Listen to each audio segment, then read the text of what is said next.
Hello, I'm Sheryl McCarthy. Welcome to One to One. Throughout the 1960s, the annual Miss America pageant was often the most widely watched show on television. In a series of competitions in Atlantic City, its contestants vied to be chosen as the perfect example of American womanhood. How did the pageant define the perfect woman? How did that definition change over time? And did it ever reflect who American women really were? In her new book, Margot Mifflin, a professor at Lehman College and the Craig Newmark Graduate School of Journalism at CUNY, tries to answer those questions. Looking for Miss America, a pageant's 100-year-old quest to define womanhood, is published by Counterpoint Press. Welcome. Thank you.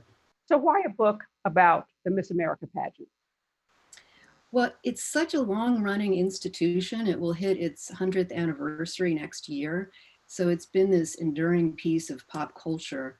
I stumbled on it 5 years ago on television. I happened to spot women on the stage in their swimsuits competing as they had for almost 100 years and was so surprised that this was still happening, but also wondered who competed, who watched, why women competed, and also why no sustained feminist analysis in a book form had been done. So I was curious to both explore the history and also to interview women who compete to understand their motivations and also double check some of my own preconceptions about what it was. So how did it get started? It was started in 1921 as strictly a bathing beauty contest. And this was at a time when women's swimwear fashion was changing. They had abandoned the sort of turn of the century heavy woolen dresses that they typically wore in the water to fully cover their bodies. And because women were becoming more athletic, swimwear was changing to accommodate their greater athleticism. So the pageant organizers in Atlantic City, who were largely hotel owners and businessmen, saw an opportunity and organized this. It was initially part of a fall festival that was intended to extend the summer tourist season into the fall. How many contestants, and they weren't coming from states? Where were they coming from? Initially, they were just coming from like the Northeast states around New Jersey, Washington, D.C. The first winner was from Washington, D.C. There were only 8 contestants initially, and then it grew through the years and evolved over the century. And the first winner, Margaret Gorman, was only 16 years old. And when I look at a photograph, she looks like Mary Pickford. She looks like, the little girl, not like a woman.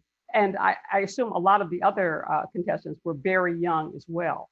They were young. And I mean, they were basically girls. They were, the winner was 16. Some of the others were 15, 16 when they competed. That went on. Some recent contestants and winners have been 17 when they competed. And so at the time, there was an emphasis in the 20s on a kind of girlish ideal woman, which had to do with, at least in my analysis, the fact that women had just won the vote. So the pageant organizers saw this opportunity to both exploit the swimsuit, which was in some sense a symbol of feminist progress, but they sort of flipped that and used it as a way to evaluate women, not only physically, but as ideally marriageable women. The emphasis was on their purity, their wholesomeness, and their marriageability, which was in some ways in direct opposition to the women who had just marched in support of winning the vote, whose whole initiative was about propelling women into public culture and having professional agency. The Miss America ideal at that time was more about someone who would make a good wife. So by 1926, there were more formal requirements. The pageant had become somewhat more organized. And what were some of the rules by then? Well, initially in the 20s, the rules mainly had to do with the fact that you had to be American born, and the women actually recited their their histories to prove that their families went back generations. The rules changed most in the 30s when a new director came on board, a woman who was a very interesting character in the history because she was so contradictory in so many ways. Lenora Slaughter came on in the 30s, partly to bring some of the more unruly contestants to heel. There were always subversives in the pageant who were either breaking the rules, doing things they shouldn't be doing, sometimes saying they were from states they weren't from, saying they were not married when they were. Lenora Slaughter set out to correct all that and also to upclass the whole thing. It was kind of a crazy mishmash boardwalk affair in the 20s, and she wanted to make it something more substantial. She put age limits on the contestants. She assigned chaperones, established a whole chaperone system so that they wouldn't be seen with men, including their fathers. They were forbidden from being seen with any man during the pageant, during pageant week. And she also added the talent portion because she didn't want them just standing around in their swimsuits. She wanted them to do something. And ultimately, the biggest change she made was adding in 1945 the scholarship, which continues today and which is one of the pageant's biggest points of pride today. And it was not until 1940 that the contest actually got the name Miss America Pageant, correct? Actually, the second year that it was held, the winner was called Miss America. Initially, it was a very, but I think you're referring to the organization being renamed Miss America. But initially, it was very much about patriotism and Americanism, and the symbolism was more Lady Liberty symbolism. Margaret Gorman wore this Lady Liberty type crown, and then over the years, it evolved into something more about royalty, which is ironic considering if she's representing America, there's nothing less American than a crown. Was Miss America supposed to represent the girl next door? I've never quite understood what the girl next door was supposed to be like, but was that the rhetoric? Yeah, exactly. I mean, whatever the girl next door is, yes, she was supposed to be a wholesome, accessible, modest. Modesty was a big piece of it. Not politically outspoken in any way, not a flapper. There throughout the 20s, there was in the newspaper coverage that there was sort of running commentary on whether the women wore bobs, which indicated they were flappers, which did not communicate wholesomeness in the way that Miss America wanted it. And she was certainly supposed to at least appear virginal. Yes, virginal, and amazingly, she had to be single and childless, and today, well, unmarried, I guess I should say.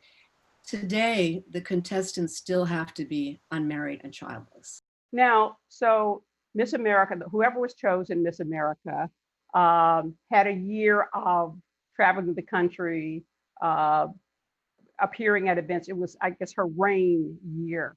What was the reign year like in those early days? In the early days, it was very informal. Like in the 20s, the winners were making local, appearances at civic events, and it wasn't very structured. They also did a lot of sponsorships. There's always been, they advertised for hand creams and cigars, and as the decades advanced, they were advertising cars and actually sitting, like in the 50s, sitting in Chrysler showrooms, for example, or standing around in department stores advertising products. Did they get paid for that? They did get paid, and for a long time, for many decades, they got all the money. The pageant did not take a cut. I forget when it transitioned, but at some point that changed.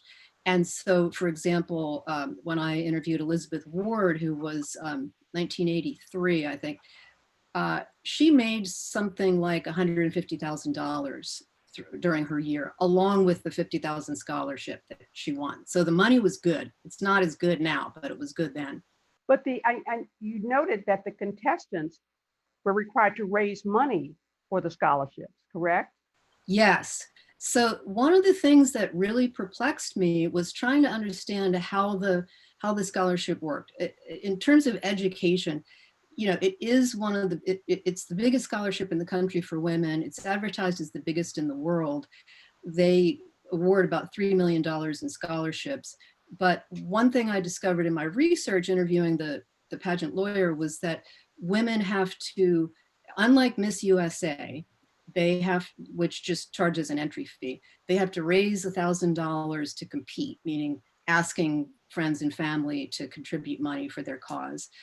And that money pays for something like 85% of the scholarships themselves. So on some level, the women paying to compete are paying for the scholarships they hope to win. It's almost like a lottery. Mm-hmm. And it's very expensive. It can cost, one contestant from Rhode Island was trying to raise money a few years ago and said she might need $10,000 in order to compete.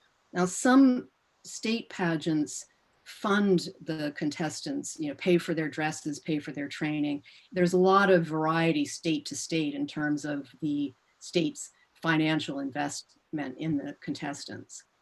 I was interested to learn that Bess Meyerson, who was one of the best known of all Miss Americas, and certainly here in New York, was the first scholarship winner, as well as the first Jewish Miss America. Yes, she is such an interesting person. And there's a documentary out now. It just premiered at the Toronto Film Festival. And I think it's going to be available for purchase in January. She was the first to win a scholarship. She was incredibly talented. She was a musician. She was a Hunter graduate. And she, in an interview with her daughter about that documentary, I learned something I didn't know, which is that apparently she never actually got her scholarship money. She went on tour, and she was the first and only ever Jewish Miss America. When she toured in the South, she saw no Jews signs on some of the venues that she just, in her travels, and then appeared at a country club to promote Miss America and heard the host saying, "We don't have Negroes, we don't have Jews." She turned on her heel, packed up her suitcase, went home in tears, and then did work, sort of set up her own tour for the Anti-Defamation League, talking about racism and sort of promoting her own cause, and interestingly, using her year to promote a social platform in the way that women were later required to in the 90s for the Miss America pageant, as Miss America winners. And she was such an interesting person. Then went into New York. She had a TV career, went into New York City politics. Those of us of a certain age remember her downfall because of a huge scandal in the 80s. But she was one of the best known and most talented, well-spoken Miss Americas. To me, the most interesting Miss America was Yolande Betbes. And I think that's her photograph on the cover of the book, is it? That is, she's on the cover. Yeah, she is such an interesting person. She was Miss Alabama. She wasn't really a pageant person. She hadn't competed a lot. She was an opera singer. She was very bookish and intellectual. She went, a music critic actually encouraged her to compete. She went to Miss America and won. And she changed not just the course of Miss America, but the history of pageantry in general, because she refused to wear a swimsuit during her tour year. She won. The sponsor said, "Okay, here's what you're going to do." She said, not doing that. I'm an opera singer. I'm not a pinup, and I'm not going to stand around in department stores wearing swimsuits for this pageant. And she had conveniently forgotten to sign the contract that would require her to do this. So Lenora Slaughter, the director I mentioned, who was still directing, stood behind her. And at that point, the sponsor, Catalina Swimwear, who wanted their swimsuits promoted through the pageant, got so angry they pulled their sponsorship and started the rival Miss USA contest, which was specifically intended as a contest. They said this, that focuses on the body. So that's sort of, there's a lot of confusion between Miss USA and Miss America. But Miss America is very different because of the scholarships and the talent and emphasis on things beyond looks. But Beppies really seemed to have stood up for herself. I know that she demanded that she get paid for everything that she did on the tour, and she went on to become a social activist and I guess a sort of a socialite, a political activist in Washington D.C., and seemed to have had a very interesting career post Miss America. Um, did what did most of the contestants? I mean, did they most of them get something positive out of it? I guess the answer is some did and some didn't. I think most did, and I'm surprised the people I interviewed who spoke negatively about their experiences, none of them regretted doing it.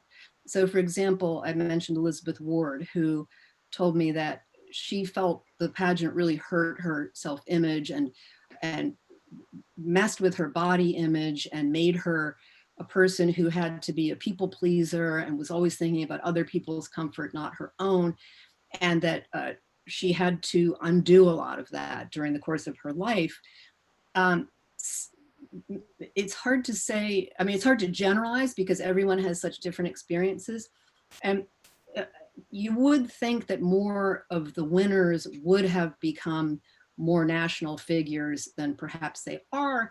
But I think the pageant itself would say the goal isn't necessarily for them to become famous. The goal is for them to get the scholarships to do whatever they want to do. So, for example, one winner became a doctor, and she's not like a nationally recognized name, but she's doing the work she competed to get the scholarship to go to college to do. We also don't hear about the lower level winners, or losers, I guess is the term. We tend to focus on the Miss Americas, but there have been a few master's theses written on the losers. One by a woman who competed, who was a Miss Iowa, talking about in 1984 the damage it did to the state winners that year who didn't become Miss America, to their self-images. Another winner in just like 4 or 5 years ago wrote her thesis at Princeton on having competed as Miss New Jersey and covered some of the same issues. You described the 50s as the pageant's golden age. Why? That's when it entered the TV age. So in 1954, Lee Merriweather, who was a successful TV actress, was the first, appeared in the first broadcast.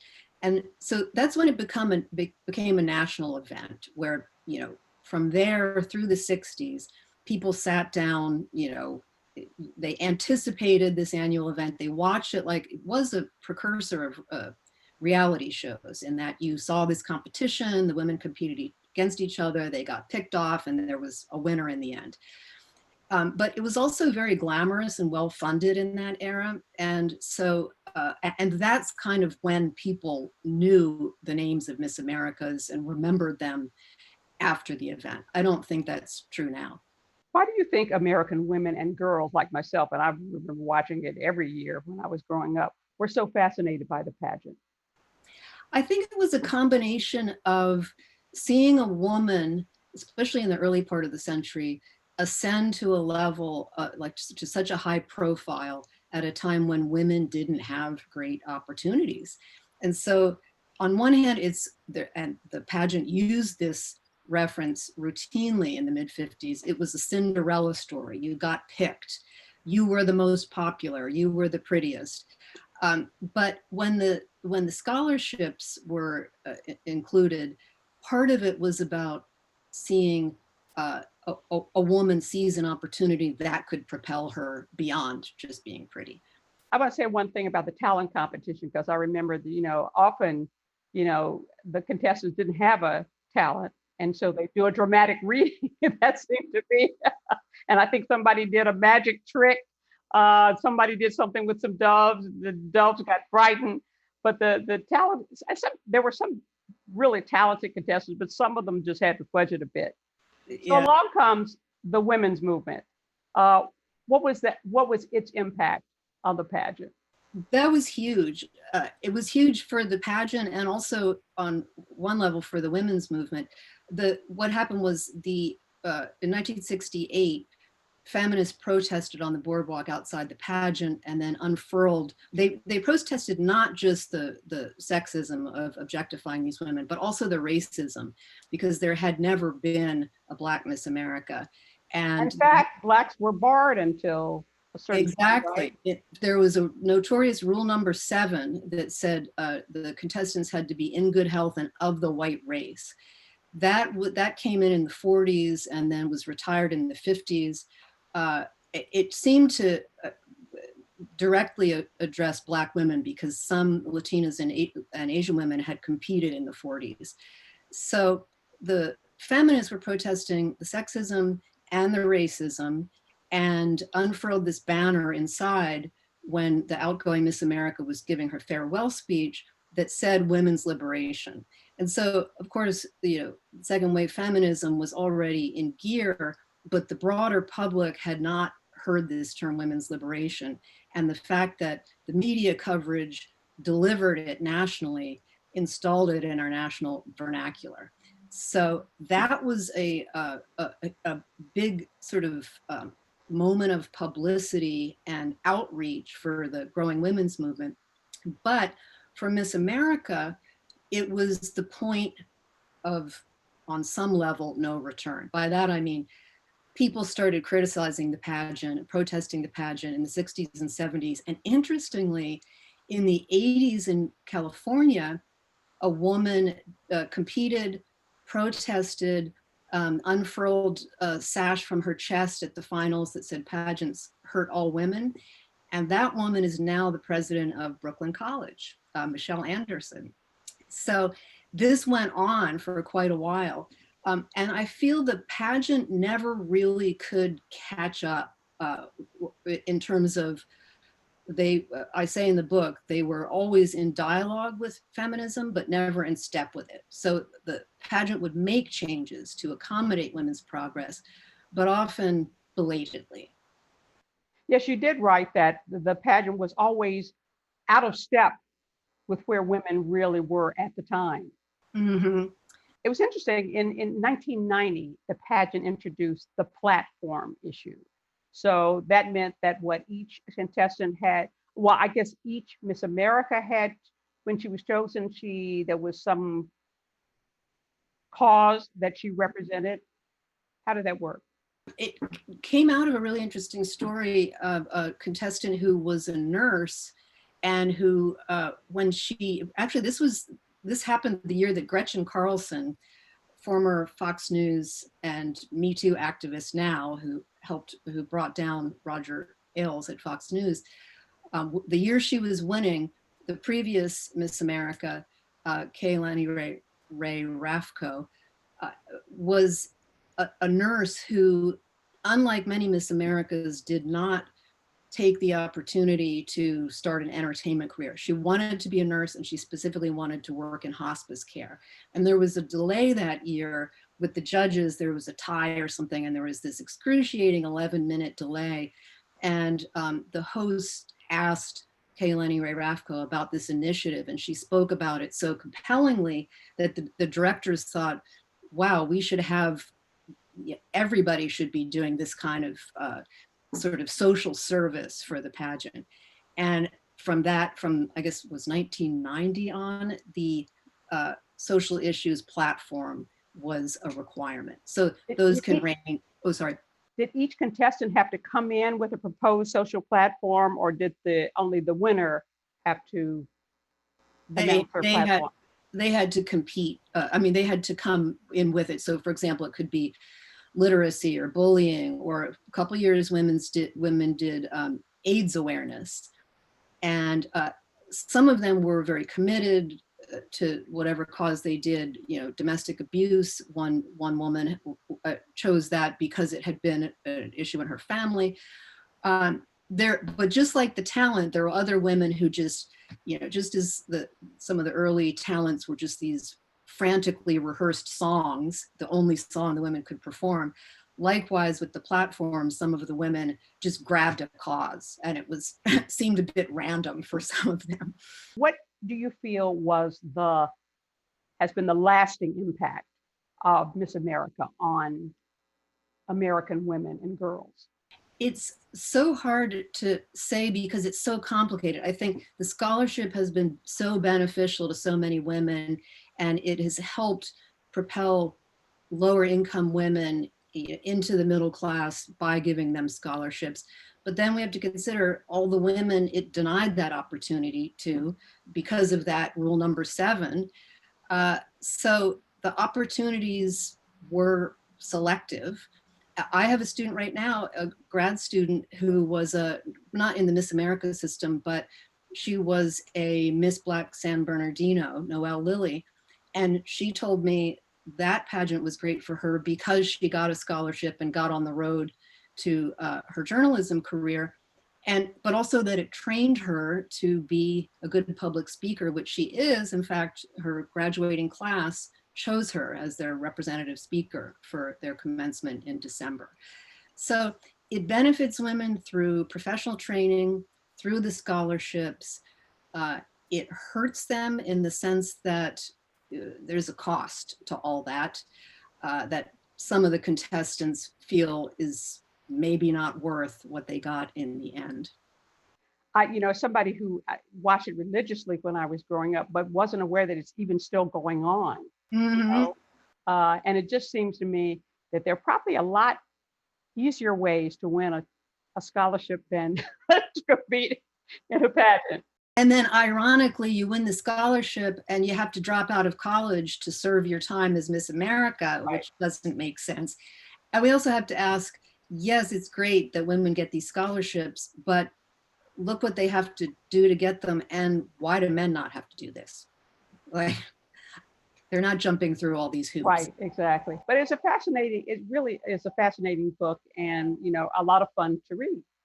Thank you so much. It was a pleasure to talk about it. I'm afraid we're out of time, but I'd like to thank Margot Mifflin, the author of Looking for Miss America, a pageant's 100-year quest to define womanhood, for joining me today. Published by Counterpoint Press, the book is available online and in bookstores. For the City University of New York and 1-to-1, I'm Sheryl McCarthy.